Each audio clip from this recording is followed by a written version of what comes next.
You were taught to be nice, to smile when it hurt, to say it's fine when it wasn't. Somewhere between be polite and don't make a scene, you learned that your survival depended on being digestible. You became a soft yes in a world of sharp no's. You learned that silence makes you likable, that softness earns you safety. But here's the tragic joke: being agreeable doesn't protect you.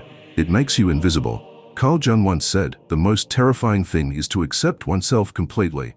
And let's be honest, you've been accepting yourself about as well as a Victorian mother accepts her child's interest in beetle collecting, with forced politeness and quiet dread. You smile through discomfort. You bend until your spine develops opinions. And underneath all that niceness is something ancient, caged. Growing teeth? Niceness, when it's not authentic, is just anxiety dressed up in a cardigan. You're not choosing kindness, you're surviving by it. And you know it. You feel the resentment fester every time you say, sure, I can help, while your inside scream, I want to disappear into the woods and become folklore. You want to scream. You want to say no. But you nod. Because you're good. Historians still argue whether society has ever truly valued kindness, or whether it's just been a social lubricant to keep people docile. You can't be a threat if you're smiling. You can't revolt if you're agreeable. You're well-behaved, which is often code for emotionally suppressed and low maintenance. Let's be blunt. You were trained to be pleasing so others wouldn't leave. This is the shadow Jung wanted you to meet. The part of you that performs for love, that hides its rage under helpfulness, that says no worries at all with bleeding hands. Want to meet your shadow? Here's a ritual Jung might approve of. Try saying no without an explanation. Not no, I'm so sorry, I just have a thing, just to know, then sit with the twitchy horror that follows. That's your shadow waking up and stretching. You've been addicted to being seen as nice because it gives you a fragile sense of control. If they like me, they won't leave. If I'm good, I'll be safe. But here's the punchline: people still leave. You still get hurt. You still cry over messages you don't send. All while being so damn nice. There's a difference between kindness and self-abandonment. One expands you. The other hollows you out with a smile. You're not here to be a peacekeeper in everyone else's civil war. You're here to become whole, and wholeness includes the parts of you that say, back off, without flinching. You're not here to be liked. You're here to be real.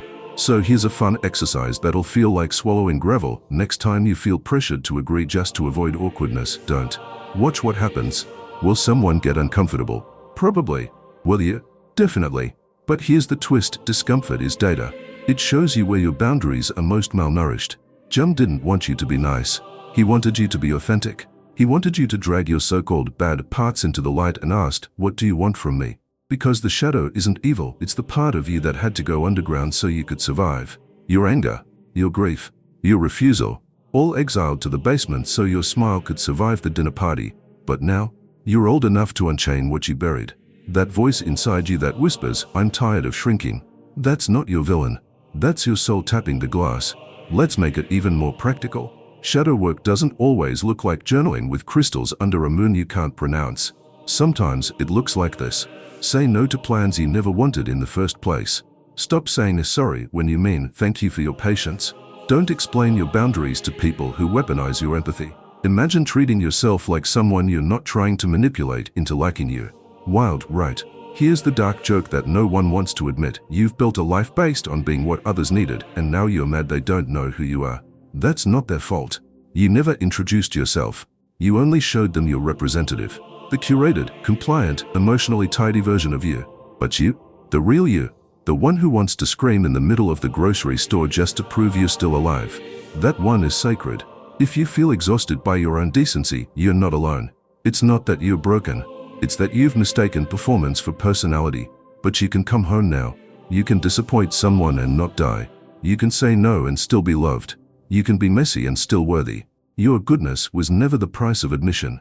And if someone only loves you when you're easy to digest, spit yourself out. Somewhere along the way, you were taught that being a little selfish was dangerous. That if you ever put yourself first, the people around you would shrivel up like neglected houseplants and you'd be left in a cold, echoey cave labeled too much. So you tucked your needs under your tongue like a dissolving pill. You became agreeable, accommodating, spiritually lactose intolerant, but still saying yes to everyone's dairy-filled emotional demands. But here's the twist Carl Jung throws at you: the villain inside you, the one you've been suppressing. That's not your downfall. That's your liberation. Jung believed that the path to wholeness, the process of individuation, requires integrating the shadow, not destroying it. Translation: you cannot become who you really are without making peace with the parts of yourself you were taught to hide. The selfish one, the angry one, the one who fantasizes about moving to a cabin and ghosting everyone who's ever expected a reply to "Hey, quick question." You've been calling these parts bad, toxic, problematic, but they are not bad, they are just honest. The inner villain doesn't want to destroy the world. She just wants you to stop being everyone's emotional support ferret. Historians still argue whether Jung's concept of that shadow came more from alchemical traditions or his deep dive into mythology.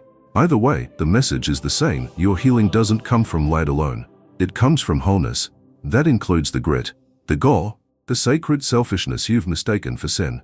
Let's be very clear, selfishness is not cruelty. It's clarity.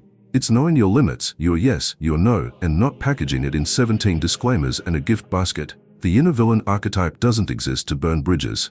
She exists to stop you from being the bridge everyone walks across without looking down. Try this. Think of someone you constantly overextend yourself for. Now imagine telling them, "I love you, but I won't be doing that anymore." Feel your stomach clench. That's the internal panic of your people-pleaser ego melting like butter on a skillet. Let it melt. That fear is a sign you're getting close to truth. Here's your ritual. Every time you want to say yes out of fear of being disliked, pause and ask, would I still say yes if I trusted I was enough? 9 times out of 10, the answer is no. The 10th time, you're probably ordering pizza. You think you need to be agreeable to be lovable. But people don't fall in love with doormats. They fall in love with doors that open on their own terms. What if your too much is actually the exact dosage your soul needs to breathe? Jung said, until you make the unconscious conscious, it will direct your life and you will call it fate. That unconscious, that's where your inner villain lives, sharpening her eyeliner and rehearsing boundaries you've been too afraid to voice. And let's not lie, she's exhausted. She's tired of watching you say, "It's okay," while your chest contracts like a dying star. She's tired of the fake smiles, the overcompensating texts, the constant emotional unpaid labor you keep calling love. She wants to protect you, and protection sometimes looks like letting people misunderstand you. Like letting them think you're rude when really you're reclaiming your life force.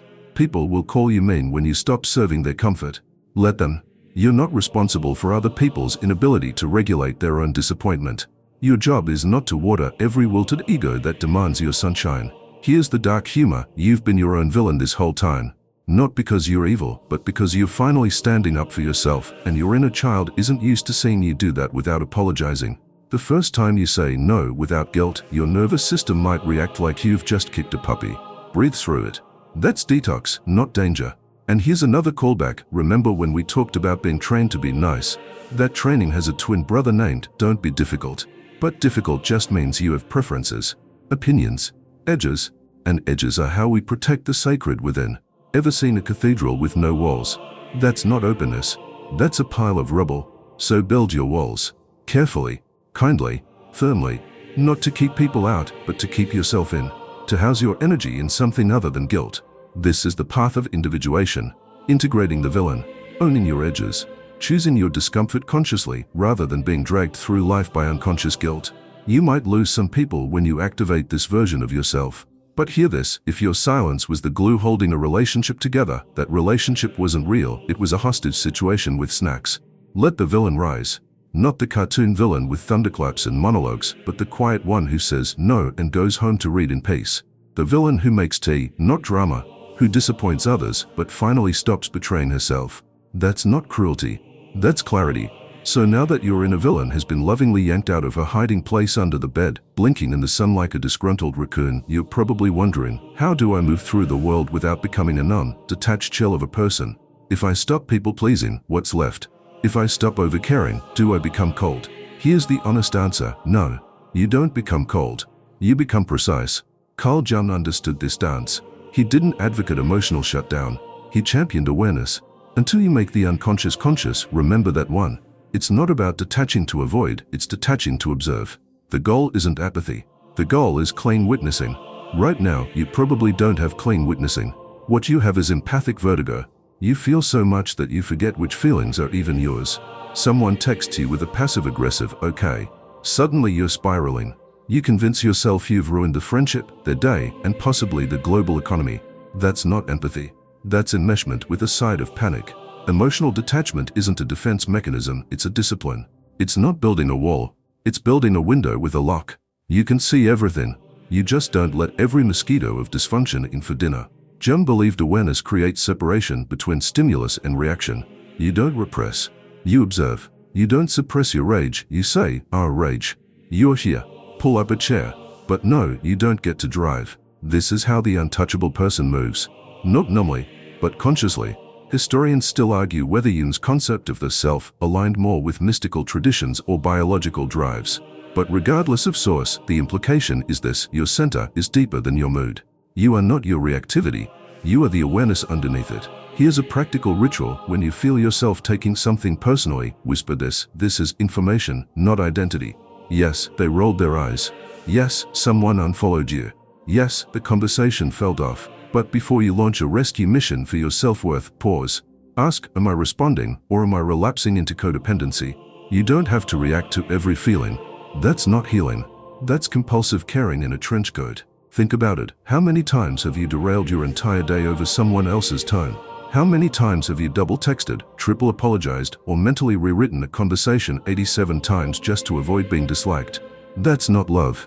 That's self-erasure on a payment plan. Here's where things get raw. Sometimes, the reason you care so much about what other people think is because you haven't yet decided what you think. You're still outsourcing your identity, still borrowing your reflection from other people's eyes.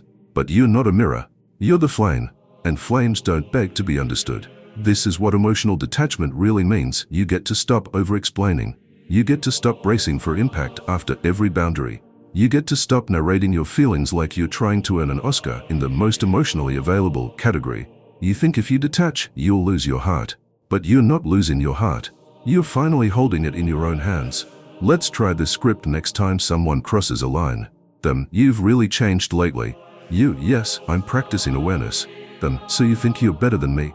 You, no, I think I'm better than the version of me that tolerated nonsense. And then, silence. Detachment doesn't mean winning the argument. It means refusing to attend the performance. You leave the theater of dysfunction halfway through Act I and get ice cream instead. Jung once said that people will do anything, no matter how absurd, to avoid facing their own souls. And that includes you. You're not exempt. You've bent yourself into origami shapes to avoid the simple truth. You're afraid to be alone with yourself. Because what if there's nothing in there? But there is something in there. Something aware, steady, still. It's the part of you that watches your panic spiral and says, there I go again. That's the you that's untouchable. The one behind the stories. The one watching the storm but not becoming the rain. And here's the joke that might sting. You've spent years turning yourself into a 24/7 emotional concierge, offering unsolicited therapy, preemptive apologies, and just checking in texts like some spiritually caffeinated ghost. And for what? To feel like he mattered. You already do. But you've been looking for confirmation in people who can't even remember their own appointments, let alone recognize your worth. Try this for 1 week. Don't over-explain. Don't over-apologize. Don't track people's moods like you are their emotional Fitbit. Just be still, breathe, watch, let it burn if it needs to. You'll be shocked how much of the world keeps spinning without your micromanagement. You will not go cold. You will go clear. And in that clarity, you'll realize it was never about not feeling. It was about feeling wisely, with boundaries, with breath, with reverence for your own energy. Because the most powerful person in the room is not the loudest, not the nicest, not the most agreeable. It's the one who can witness without absorbing. The one who can love without leaking. The one who can say, I see what's happening here and I choose not to collapse. That person, that's who you're becoming. By now, you've probably realized something brutal and liberating. You're allowed to leave. You're allowed to walk away from conversations that flatten your soul. From friendships that only breathe when you're gasping. From family dinners where your silence is consumed like side dish validation. You are allowed to leave. Without the guilt parade. Without the dramatic essay. Without becoming the villain in someone else's unhealed narrative. Carl Jung believed that individuation, becoming your whole self, required separation. Not always physical, but certainly energetic. The privilege of a lifetime is to become who you truly are.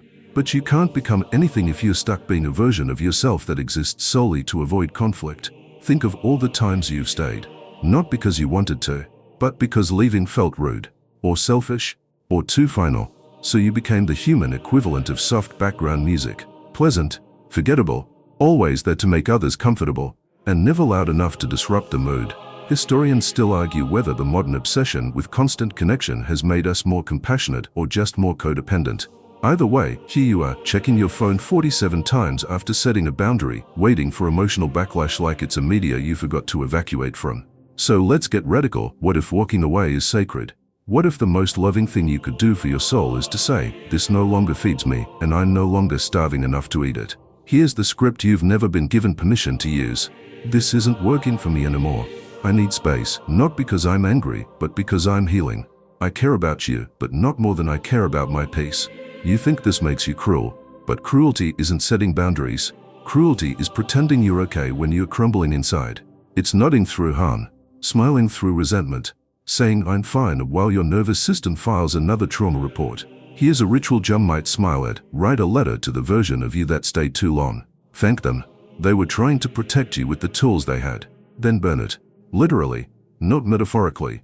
Watch the smoke rise like a little funeral for your old survival patterns. This isn't about ghosting people or abandoning all responsibilities. It's about sacred selfishness. About recognizing that your time, energy, and attention are currencies, and you've been spending them like monopoly money at an emotional casino rigged for your burnout. There's a reason people call you so strong. It's because you've been silently carrying weight no one even sees. But strength isn't staying where you're not valued. Real strength is the courage to disappoint people who benefited from your self-neglect. You're allowed to leave mid-sentence if the conversation turns into self-erasure. You're allowed to say, this isn't my work to do. You're allowed to stop performing the version of yourself that made others feel safe while you felt suffocated.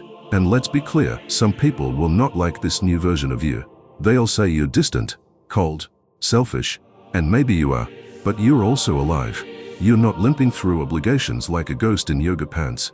Let's joke through it. Imagine being on your deathbed, looking back at your life, and realizing half your days were spent crafting carefully worded texts to avoid making Chad uncomfortable. Chad doesn't even recycle. Let it go. When you begin to leave things, relationships, habits, identities, you'll notice something wild. Your body softens. Your mind quiets. Your energy stops leaking into emotional potholes. You start hearing yourself again, and not the anxious loop. The real you.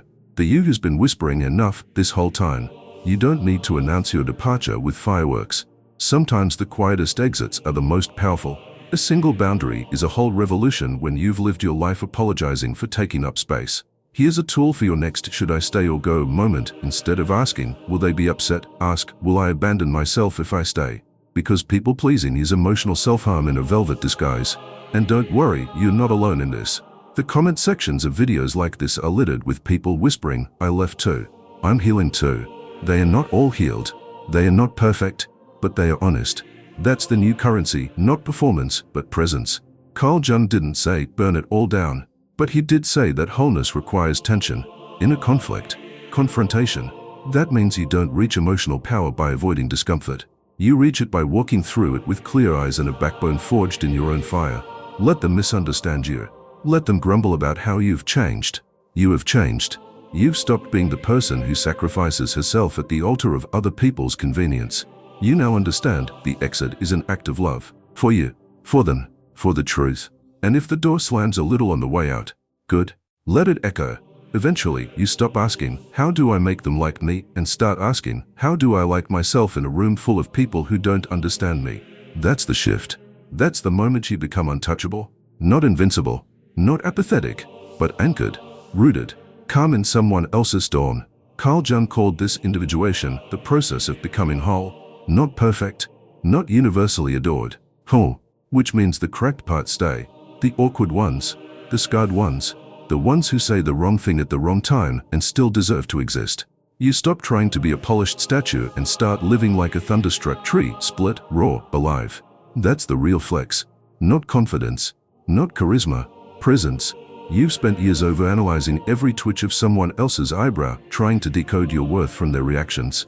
But eventually, you realize their opinion is not your mirror. Their silence is not your verdict. You get to stay rooted in who you are, even when the room buzzes with misunderstanding.